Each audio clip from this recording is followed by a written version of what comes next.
if I ever have an ailment going on or have a friend with some kind of ailment going on, I'll be like, huh, I wonder if Japanese knotweed will help with that. And I'll start to look into it. And it's like, oh, yeah, there's a scientific study showing that it helps with like, menstrual issues. It helps to move your blood. In Chinese medicine, it's talked about how it helps to remove stagnant heat from your liver. It's also good for Mhm. your lungs. It's good for your neurological function. It's good for your cardiovascular health. I don't want to tout it as like a miracle cure or silver bullet Right. because we know that that Yeah. doesn't exist, and Yeah. these effects are going to be subtle for most people, but there's so much good research on it. I mean, it helps you with aging. Welcome to the Wild Herbs Podcast, where we unpack and uncover the healing properties of wild herbs so you can heal naturally with the plants beneath your feet. I am your host, April Punsalan, wild untamed plant lady, also a botanist, an ethnobotanist, and herbalist dedicated to teaching you how to heal with plants. If you want to learn edible and medicinal plants, you are in the right place, my friend.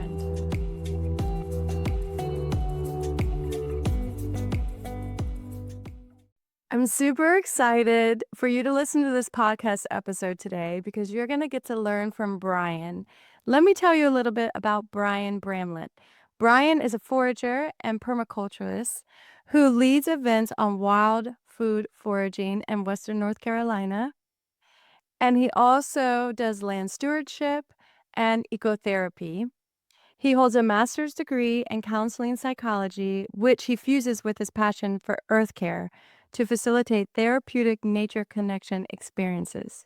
He has practiced and studied foraging extensively with many top tier teachers in Western North Carolina and across the country, and he founded the nonprofit Healing Ecosystems in 2016, which the goal is to encourage wild tending and foraging in the broader community. Healing Ecosystems' mission is to support ecological and communal health by empowering people to store their bioregions. I love that. So welcome, Bryan. I'm so excited to have you on the show, and I'm glad that we were able to finally connect. Yeah, thank you for having me. I appreciate it. So we're going to have a great conversation, and we're going to get to dive into Japanese knotweed, and we're going to get to dive in to your work in Western North Carolina. But before we get started, I would love for the listeners and for me too, just to hear how your path started with plants, because you have a master's in counseling psychology, but you're working largely with plants. Yeah, those things weave into each other in sort of a funny, serendipitous way. So I started graduate school when I was 22 years old. So I was just a child, basically. I went straight from undergrad into graduate school because everyone told me I had to go from a psychology undergrad to getting a master's degree if I was ever going to do anything with my life. So I just followed suit. I ended up moving to California because I wanted to partake in those forms of psychology, like more humanistic, holistic psychology. So I moved there when I was 22. I had been a lifetime student, like so many people have in this country. I'm grateful for that. But at around the age of 25, as I was slowly making my way through the master's program, I realized I didn't have any like hands-on skills. I had never really done anything like with my hands. My dad had always told me it's important for every man to have some kind of a hands-on skill, and probably important for every person to have some kind of hands-on skill. And so I don't know exactly what it was. I really think it was a divine calling by God to like go and work with my hands in the soil and actually grow my own food. And this was also in 2012. So this is that auspicious time when a lot of people are saying the Mayan calendar's ending, the world might be ending, this kind of thing. So there was that in the air, and I've always sort of had that disposition, even when I was a little kid, to be a little bit, thinking about end times.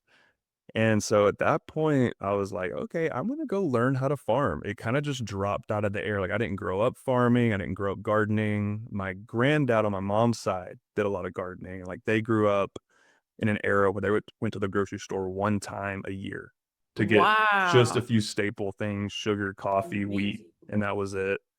But they were totally subsistence for farmers. So I did come from that line, but it was totally disconnected in my parents' line. That wasn't something that I grew up doing at all. So yeah, I grew up in Alabama. It was just a lot of like indoor air conditioning, grass lawns, playing baseball, stuff like that. Anyways, fast forward 2025, I'm like, it's time to learn how to grow food. It just kind of came to me. And I ended up going to Wolf on a Farm, the worldwide Yeah, organization yeah, of organic yeah, farming. I'm sure a lot of your listeners know yeah. too. That's cool. Great way to travel around and meet plants and grow food. So I ended up in New Jersey. I was kind of in love with this woman who was going there for the summer. So I followed her and I ended up getting to her parents' house and well, I had a farm that I was supposed to go to, but they ended up just ghosting me. And so I was kind of just stuck at her parents' house. They were really generous and whatnot, but I didn't really have this farm to go to. I was supposed to go farm for like a month somewhere. And so I was about to give up. I kept looking on the Wolf website. I couldn't really find a farm last minute to take me. And I ended up calling. There was like, Spirit was like, just go a little bit further, go a little bit deeper. And I called this one last farm that day, and they picked up the phone and they were like, we usually don't take male woofers, but we're open to it. You sound like a trustworthy person, so we'll think about it.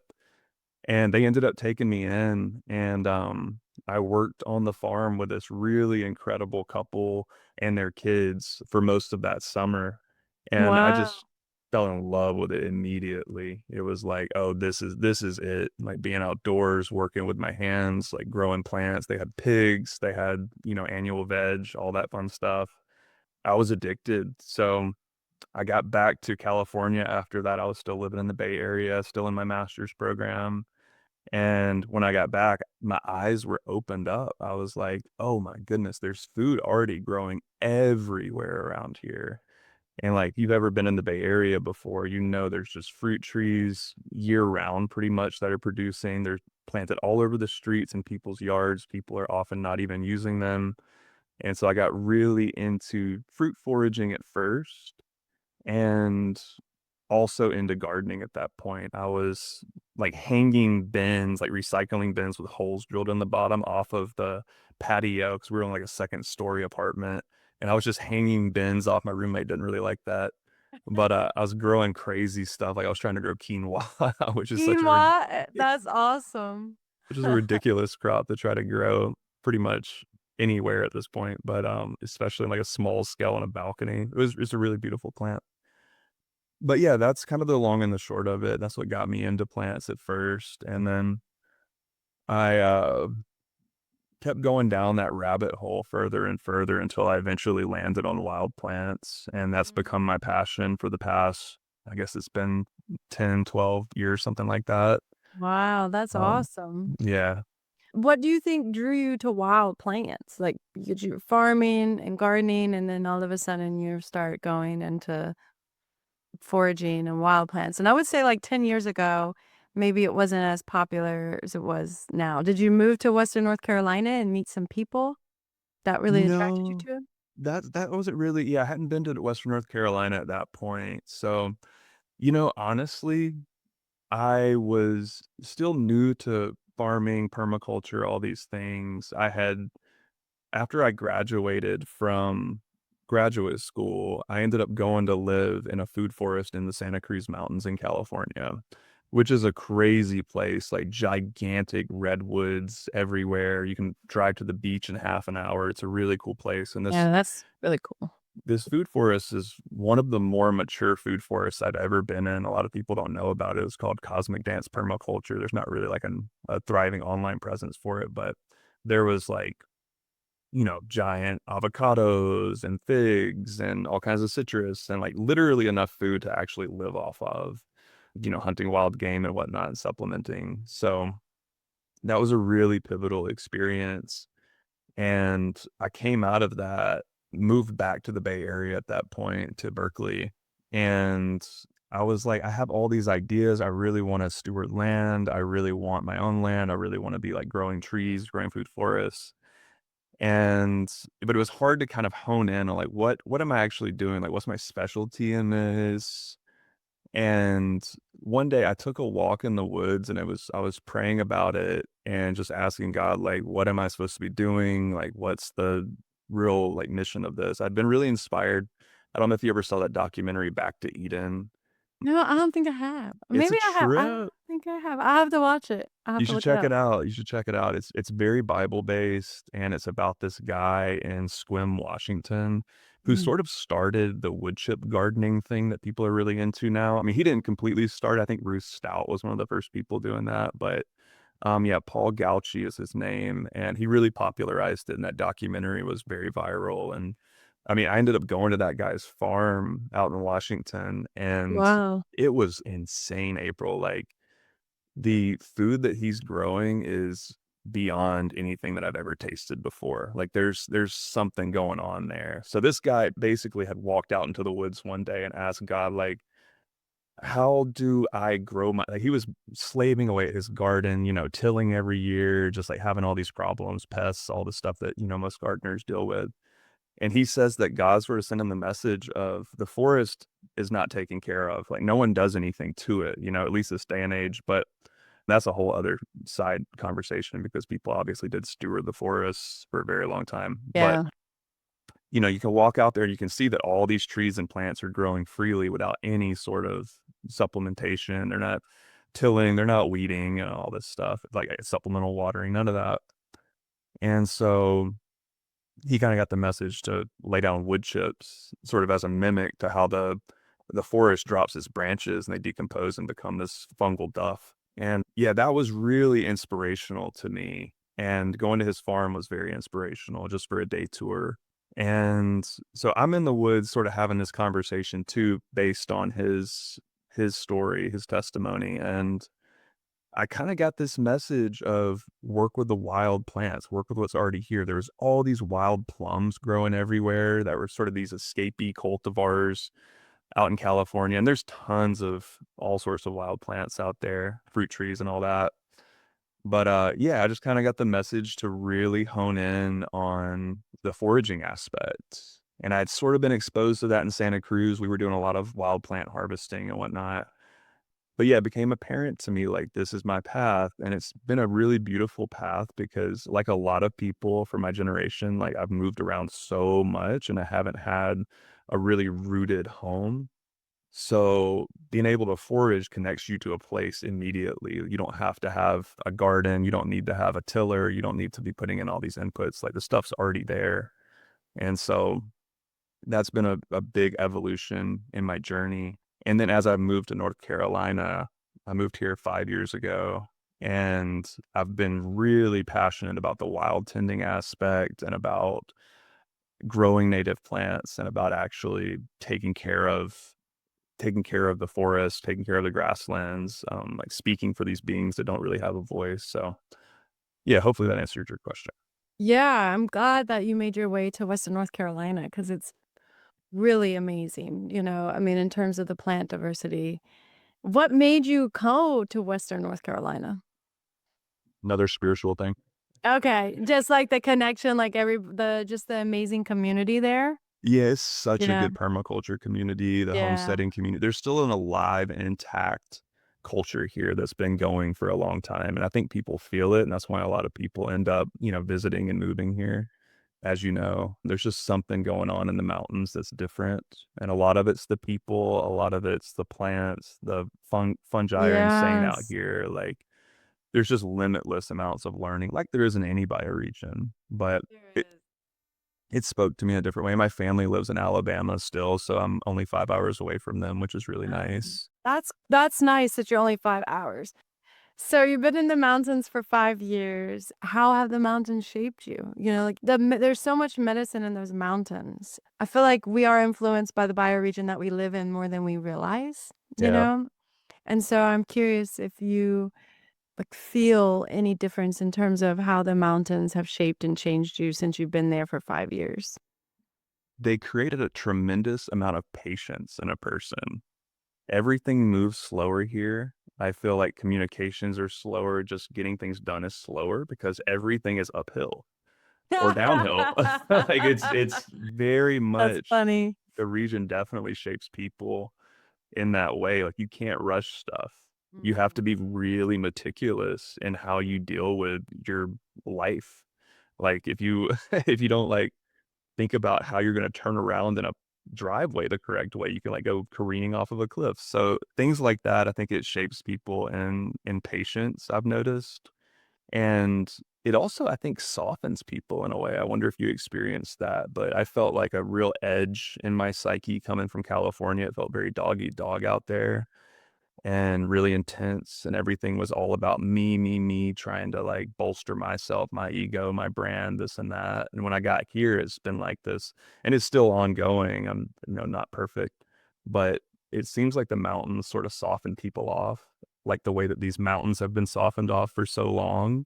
It's such an old mountain range. It's incredible. The diversity is insane, as we were talking about, and yeah, I think it's definitely shaped me for the good, and most people here are just really kind and generous, and Yeah. there's not very much honking, which is nice when you're driving. That's one thing I immediately noticed. That's hilarious, not as much Uh, honking. Not as much honking. That is so funny. I love that. That's good perspective. They give you more patience and they soften you. They definitely soften me. Like, it was a Very huge refuge for me going from Norfolk, Virginia to Asheville to Western North Carolina. And that 13 years that I got to be in the mountains were very, very blessed. Very, like, just more earth, water, more moisture, more Yes. nourishment. The nourishment that I need, my body needs, Mhm. being pitta. But I told my husband recently, I was like, I'm going back for all of July. Nice. And I love that you get to be there and you get to be with that community. I think that's important. And you have like, there have been certain plants that have really spoken to you there. And I feel like you're like, what, just looking at your Instagram and watching the work that you're doing. And I've seen a lot of the Acorn processing, which, I was really hoping one day we can connect and, share that with members, Wild Herb Academy members, because I know they would love to learn from you. And then there's the Japanese knotweed, which really piqued my interest because, I used to have to really work hard on removing that plant from landscapes when I was a botanist for Nantahala National Forest. And we were actually able to get to the root of the infestation, which is these gravel yards, which I don't know if I told you, but the gravel yards is Mhm. where the roots are. And so you know how they Oh, put the gravel on the side of the roads or they're yep, doing work around a creek or a stream, they have to put that gravel. Well, right. the Japanese knotweed ended up being in the gravel yards Oh, at the goodness. establishments.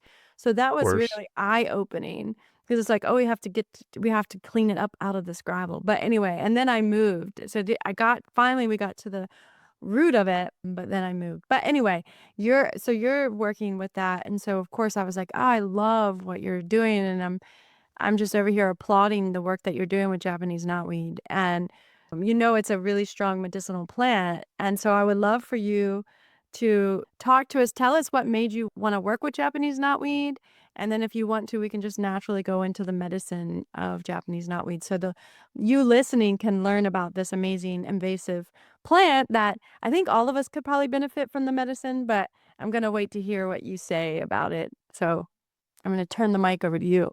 Yeah, yeah, I would agree. I think most people can benefit from it in some way or another, even if you don't have Lyme disease, it's something to be taking. But I'll start from the beginning of my love for Japanese knotweed, and it's a little bit of an embarrassing story because I was a young permaculturist with a lot of ideological lenses, which I still have. But I was living in California, extremely just discouraged with the way that land's managed as a concrete jungle, basically. And I remember I was staying in San Francisco at the time, and I was literally looking up what plants would bust through concrete if I planted them.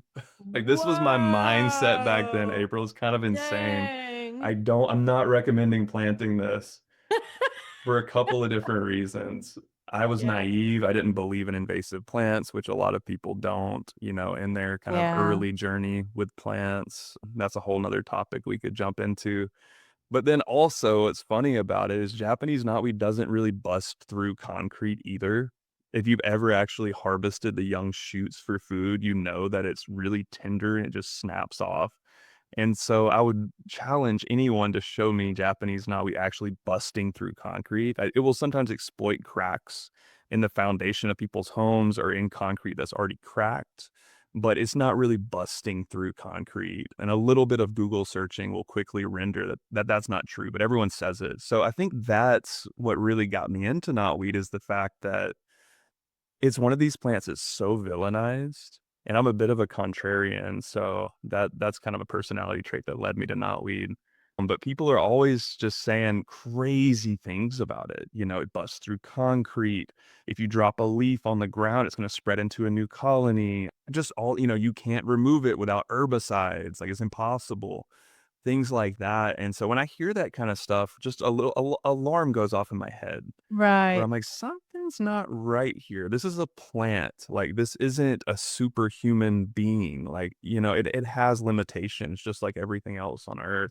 And so I started well, when I first moved to Western North Carolina, I'd read a lot about Japanese knotweed, and I knew about it as a food and a medicine, but I'd never encountered it out west. So I was here 2021. I was working at a nature school, and my coworker brought out his lunch, and he had a shoot that looked like this large asparagus, but had this kind of pinkish coloration around the joints.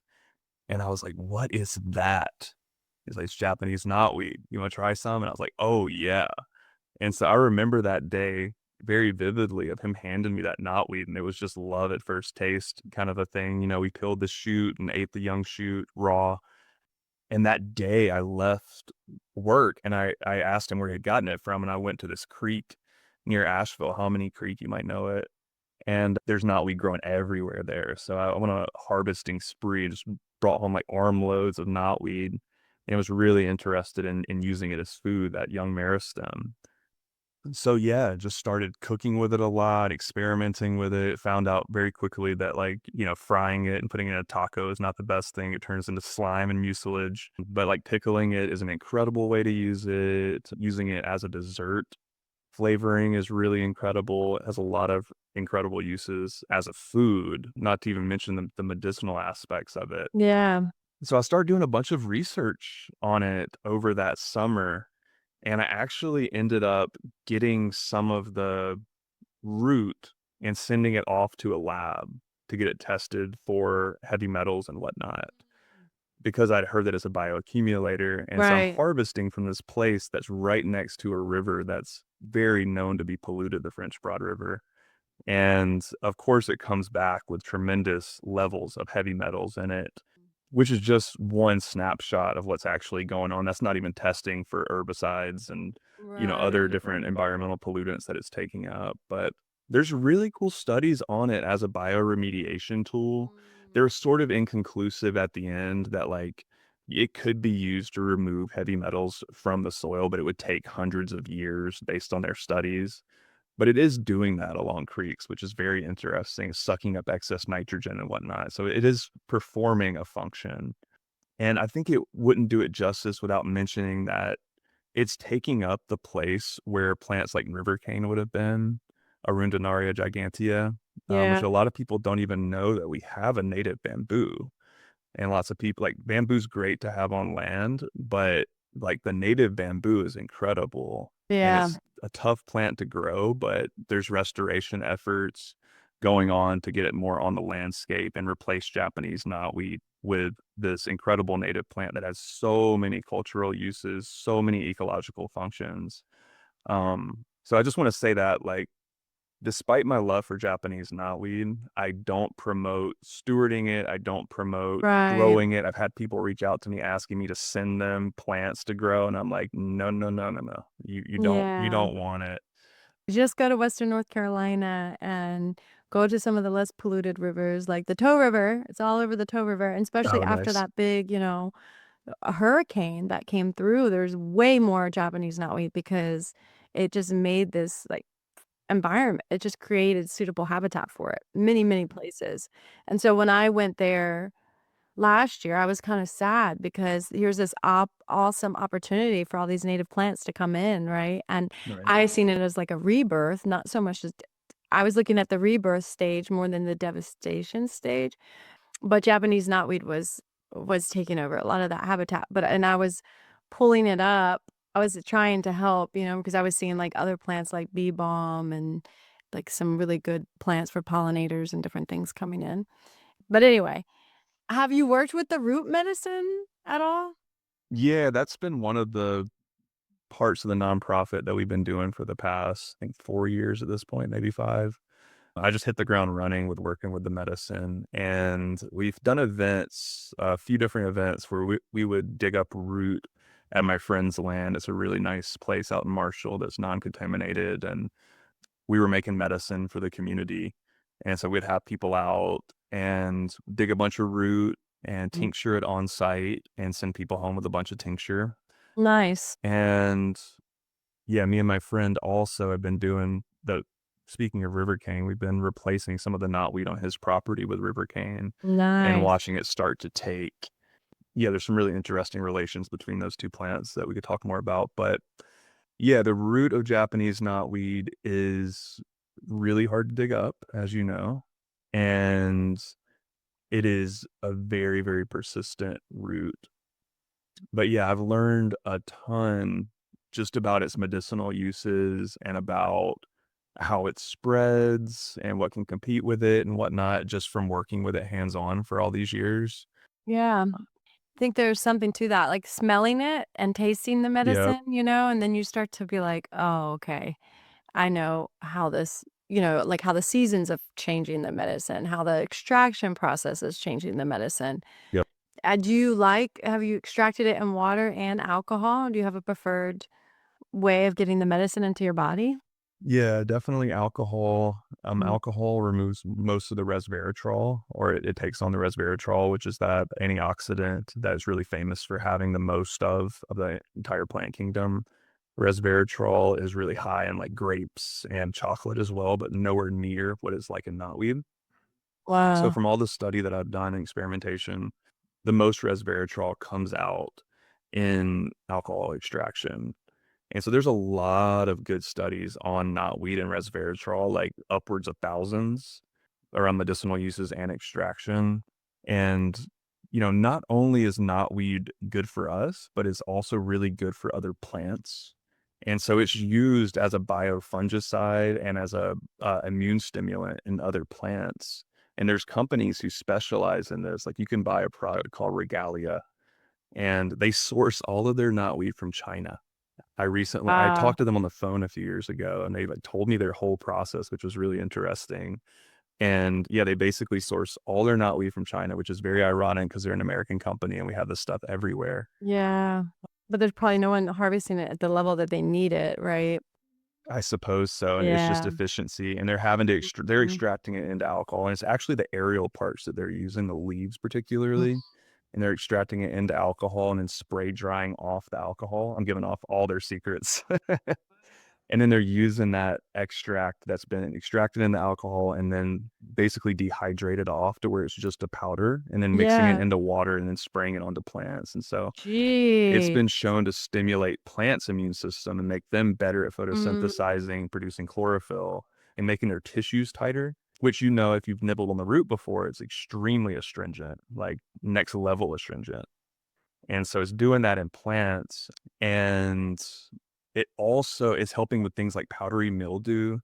There's like cedar apple rust that, service berries are famous for getting, and they turn into this really weird looking fruit and it can like destroy entire service berry crops. It helps with like phytophthora, like the sudden oak deaths and whatnot. It's been studied a little bit with those. I think it needs a lot more study with those, but there's a whole litany, like fire blight as well, which all kinds of, pears and apples get, things in that rose family. So it has a tremendous potential as a stimulant for plants, which is what's really interesting to me about it. But yeah, getting back to the human uses of it.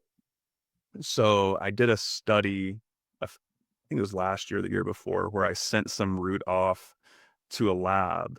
I sent tincture off to a lab that Wow. I had harvested one set of it, I think in March before it had started to sprout. And then Mhm. I harvested, or maybe it was in February. And then I harvested some about a month later, maybe at the end of March when it's starting to just send up its first little shoots. And the resveratrol content was very different. And like, I think it was like 2 times the amount if it was harvested a month earlier. And so it's one of those things where it's like science is confirming what herbalists have been saying forever, which is harvest your roots during dormancy for maximum potency because the plant has all that energy in its root, of course. Yeah. But I needed to find out for myself, Yeah, you and wanted to see. it was significant. Wow, that's really cool that you have a lab. What lab do you send your stuff to? Oh, it's AB Tech, which is one of the, Oh, the technical colleges here. school? Oh, you Yeah. partnered with them? That's really cool. Yeah, I just started sending a lady messages who works there, and she was actually really interested in knotweed, and so she That's got all the things she needed cool. to be able to test it. And we're just testing for one component, you know, there's so Right. many other things going on. There's so much, like, alchemy happening that There we're not is. able to test for, but resveratrol is the thing that people are most excited about when it comes to knotweed. Now, what about in Chinese medicine? Because this herb is a beloved Chinese medicine herb. Like that, I think that's where probably the longest use history is, right? And Right. China. Have you got dived into that at all? Because when I don't remember, it was no, years ago, several years ago, I bought a Japanese knotweed supplement that was an earth fare. And I love the way it smelled. It almost smelled a tiny bit adaptogenic to me, like it had like a little bit of a it's hard to put the name on it, but it was like a little bit bitter, but then it seemed like it had a tiny not like you were saying it's really astringent, but I need to smell it again, but it just reminded me of like the more adaptogenic roots that I had And smelt. Granted, it had been like processed and I'm smelling the container. It makes me like next time I come to Western North Carolina, I really want to work with it. But have you dived into how they use it, how they powder it, and it's usually mixed with other herbs? Here in our country in America, they sell it just the single one, just powdered Japanese knotweed. You can buy at or Fair Whole Foods. What do you think about that? Like, do you know how they use it in Chinese medicine? I superficially do. Do you Mm-hmm. mean, like, what form they use it in? Like Or more what like what they use for it? conditions? Yeah, what conditions? I think they're using mostly the root powdered. Uh-huh. Yeah, it depends. I mean, I've dove into Stephen Herod Buhner's work a little bit, his Healing Lyme book, and people use it in a variety of ways. I'm sure alcohol extraction is more of a newer thing. You probably know more Yeah. about this than I do, but certain people respond better to powders, according to Buhner. And I'm not a clinical herbalist at all. Like I don't treat people. I distribute tincture and do ecological works. But Buhner talks about certain people responding really well to the powder, certain people responding really well to tincture, certain people responding well to both. Some people are very sensitive to it, where just a few drops are like enough to really feel the effects from it. And you can also take extremely large doses of it. So I've played around with both. I've been doing more powder the past couple of years and just playing around with taking it. I know for some people it can kind of hurt their stomach. It's a really strong herb, really intense. And the alcohol extraction we did this past year, I did it like super formulaic. I got my friend who's a clinical herbalist to show me exactly how to extract it as efficiently as possible.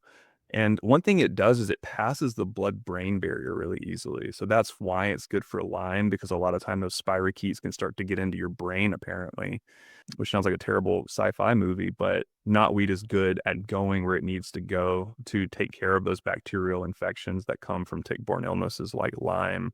So I think the tincture is really good in that way of really like getting into the bloodstream and moving through. But I would say if anyone's out there wanting to experiment with it and maybe not getting results from, the powder, maybe try the tincture. And if you're not getting results from the tincture, try the powder, maybe combine it Yeah, and just start same. slow.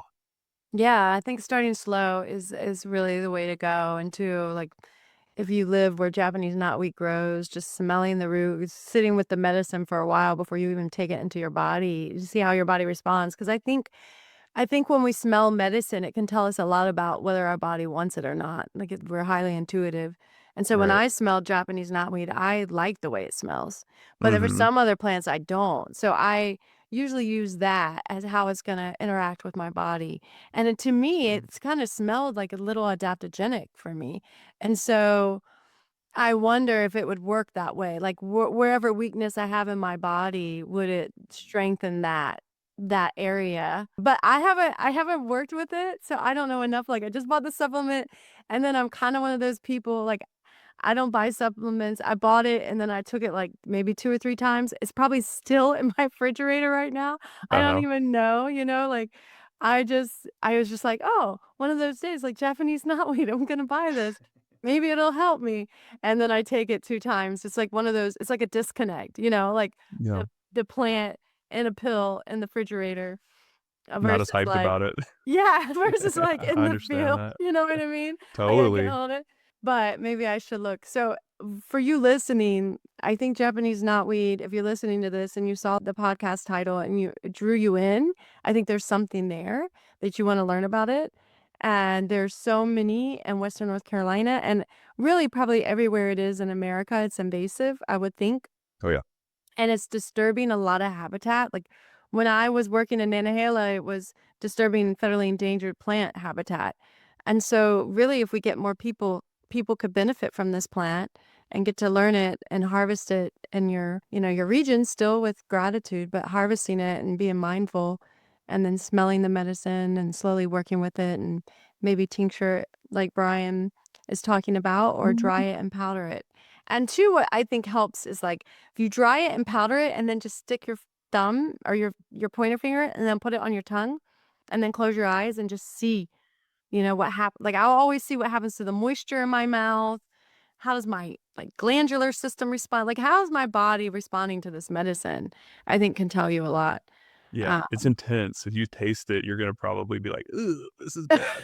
But, especially in a powdered form, 'cause there's so much surface area. But I wanted to double click down on what you were saying about the adaptogenic effects. I think you're onto yeah. something there. Pretty much, like, okay, first of all, Japanese knotweed is the number one thing I'm gonna take with me if I'm traveling and I don't have a lot of room for different medicines. Like, that is the one tincture I'm gonna take with me because it does so many different actions in the body. So pretty much anything that if I ever have an ailment going on or have a friend with some kind of ailment going on, I'll be like, huh, I wonder if Japanese knotweed will help with that.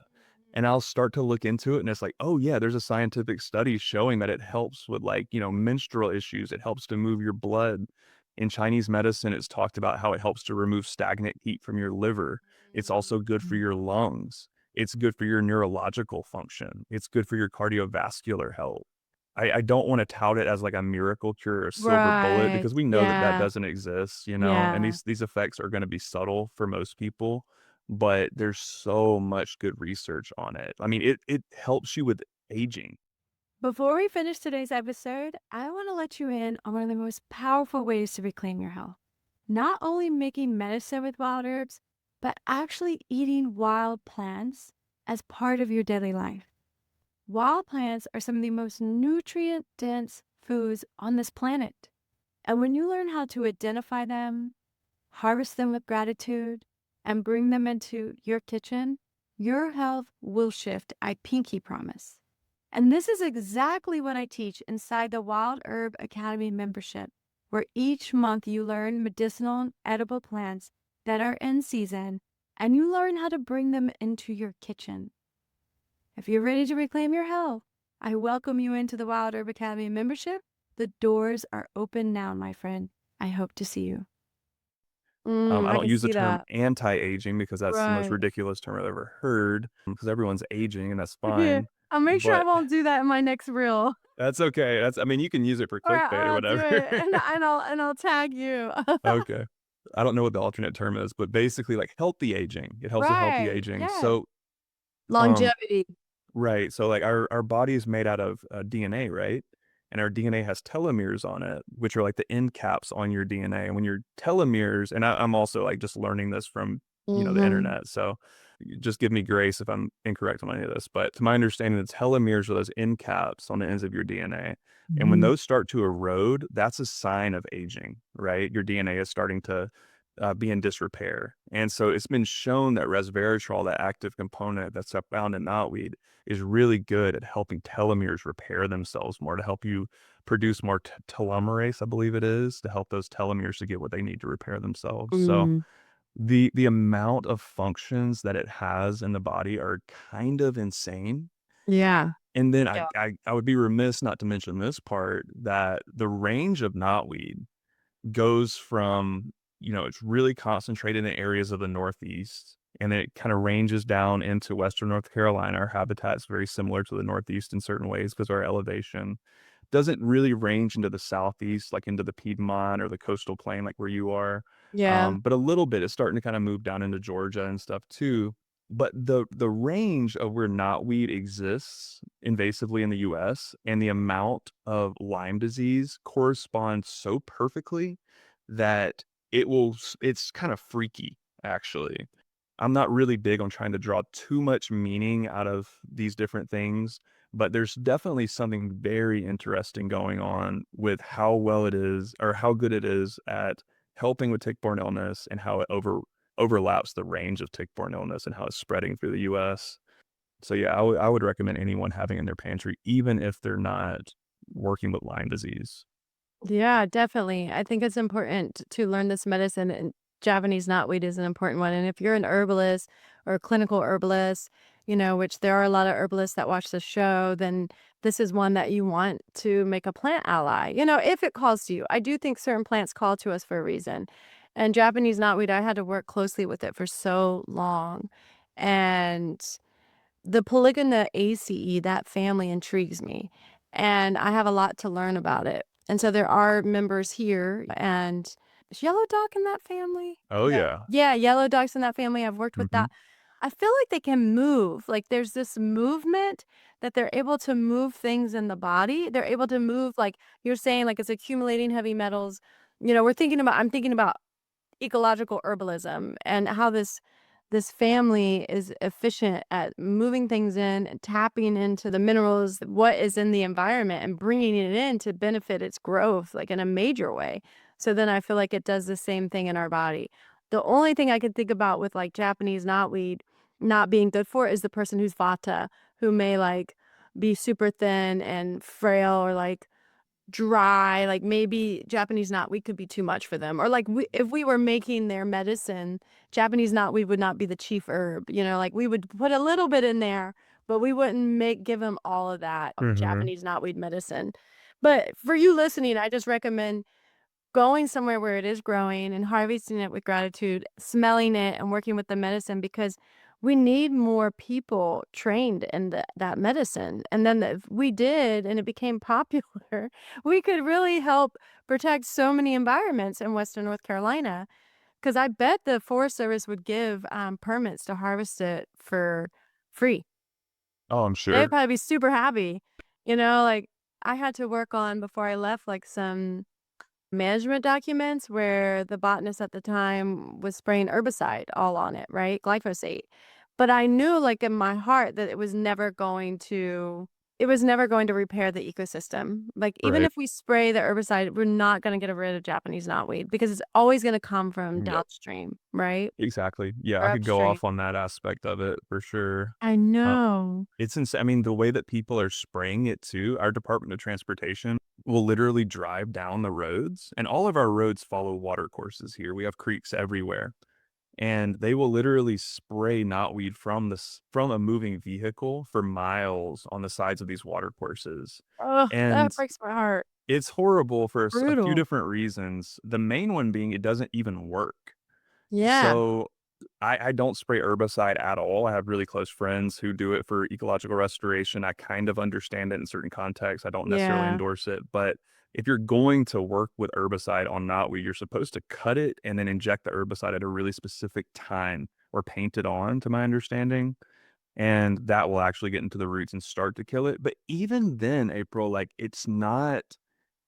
it's still not a cure-all in one season. It still takes years and years of coming Yeah. back to it to actually get it out of that ecosystem, and Mhm. even then, you're gonna still have little resprouts. It's really hard to get completely rid of it, and I think it's a ridiculous goal to even have. I think the goal is to promote biodiversity and to allow other Yeah. native plants to begin to thrive within Japanese knotweed and continue to come back to those patches and steward them over time, and so I just wanted to mention that because there is the whole thing about you can only get rid of it with herbicide, and there's Yeah. countless examples of people using heavy tarps, repeated cutting over the course of years. It takes a long time, or just digging it out. I was at my friend's pond where we're doing some of the knotweed restoration and putting river cane in its place. And he removed it from an entire side of his pond, just kind of casually digging it up for a couple of years, and now there's all kind of awesome plants growing there.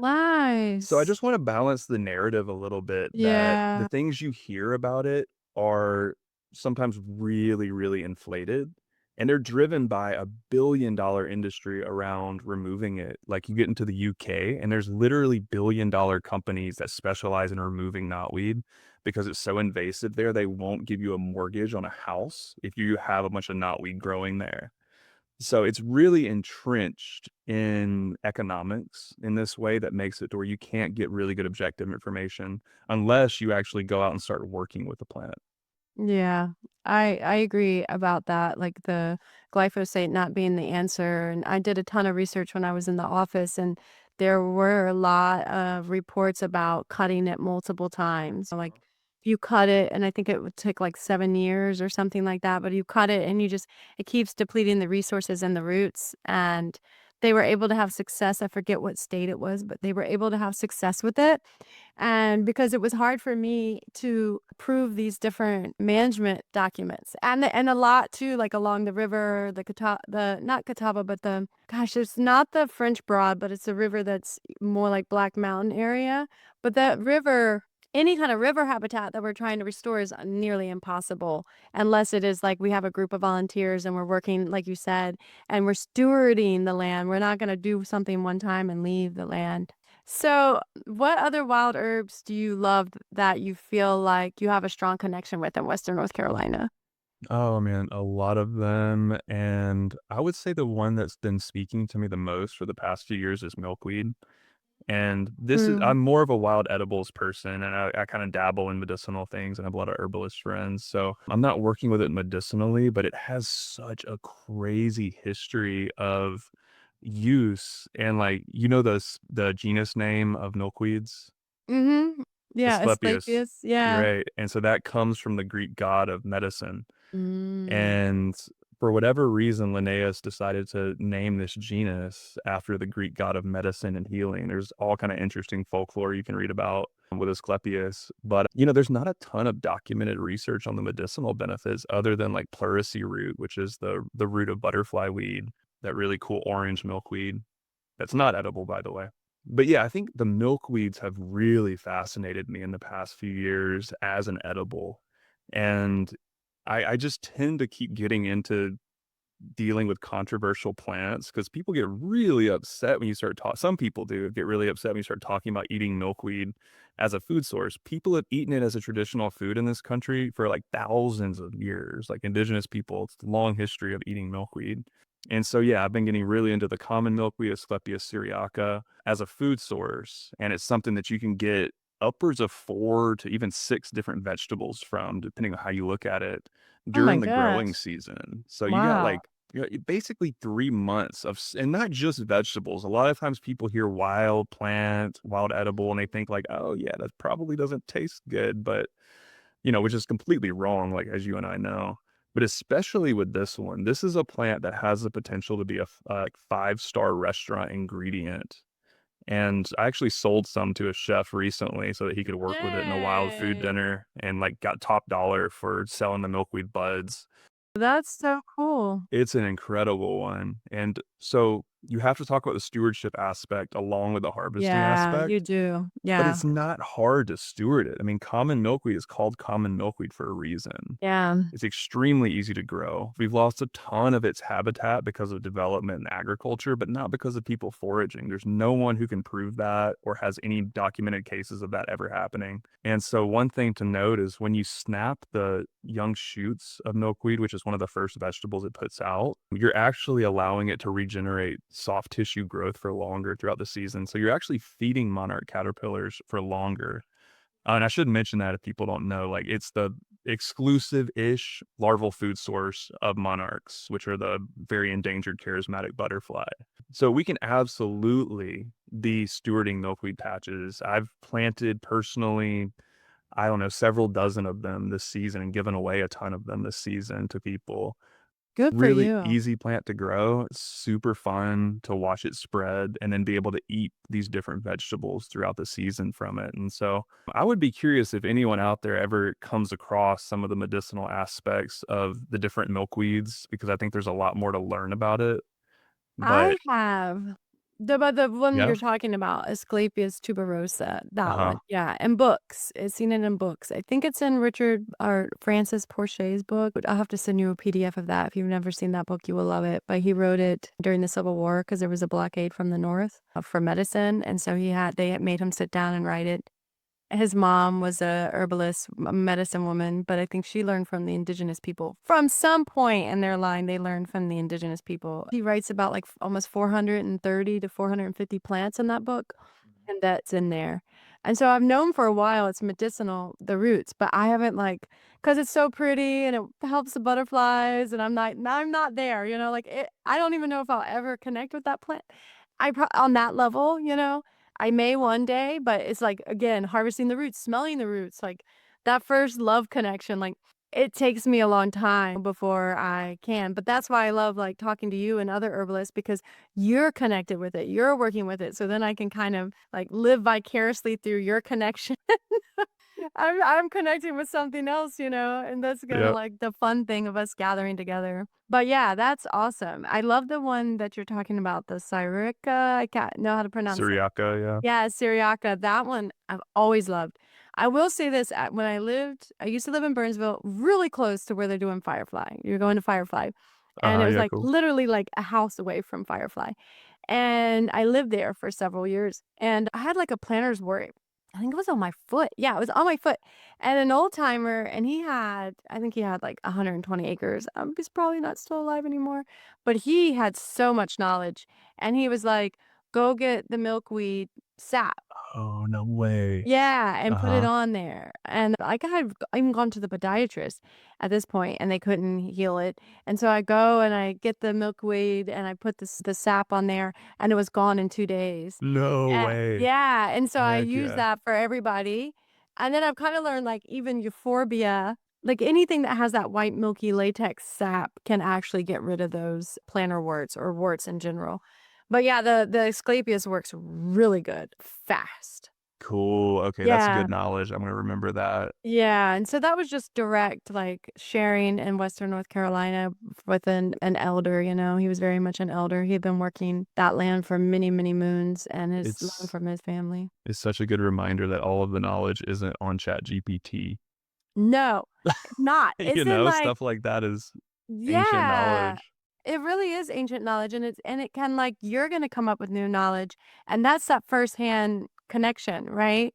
It's like connecting with the plant, learning from the plant, and trying to put away the books. I guess when you're first starting, yeah, it's nice to have the books and to read the books and to learn, but really you learn the best from working with the medicine and then developing your own tradition and your own way to make the medicine and connect with the medicine, I think is important. But anyway, so let's see. Is there anything else that you want to share with listeners? The most exciting thing for me right now, and I think this will connect with people, is growing native plants. So I do a Yeah. lot of work with invasive plants as well, but growing native plants, particularly anachronistic plants. And so for people who don't know what that term means, it's basically plants that used to have a component of megafauna. They had a relationship with a megafauna that help to move their seeds around efficiently. So we have plants like pawpaw, persimmon, Osage orange, honey locust. The list goes on of plants that you don't really see prevalent on the landscape. And so sometimes I'm looking around, especially out here, I'm like, we're in pawpaw's native range, like pawpaw being the incredible custard family fruit that people are going crazy about these days. Really incredible food. And you don't see it growing here other than when people plant it, which is strange. And so this is the question I've had for a long time. There's a lot of management things to talk about around why it doesn't grow here wild very much. But a lot of it is because it doesn't have those partners to move the seeds around, right? American persimmon's another one. It's like we're in the range of it. We have it in places, but it's usually in places that have been stewarded by humans in some way or another. And so, like, other mammals can move the seeds around, like possums, raccoons, things like that can eat those seeds and move them around too, but they're not as efficient as the megafauna that these plants were in relationship with for so long.